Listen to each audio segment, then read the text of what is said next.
சூரசம்ஹாரமானது எதற்காக நடக்குதுன்ற காரணம் பார்த்தீங்கன்னா தீபாவளியிலிருந்து 6வது நாள் சஷ்டி அன்னைக்கு தான் பார்த்தீங்கன்னா சூரசம்ஹாரமானது நடைபெறுது.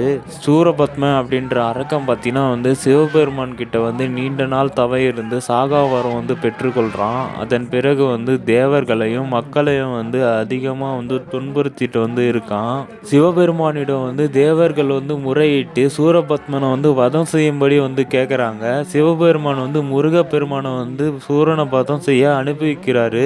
சூரபத்மனை வதம் செய்யறதுக்காக முருகப்பெருமான் தன்னுடைய அம்மாவான பார்வதி அம்மன் கிட்ட சிக்கல்ல வேல் வாங்கி திருச்செந்தூர்ல சூரபத்மனை வதம் செய்கிறாரு. அதன் பிறகு தேவர்குல தலைவரான தேவேந்திரனோட மகளான தெய்வ யானையை திருமணமும் செய்து கொள்றாரு. சூரசம்ஹாரமானது நடைபெறுற காரணம் உங்களுக்கு முன்னாடியே தெரிஞ்சிருந்தா ஓம் முருகா அப்படின்னு கமெண்ட் பண்ணுங்க.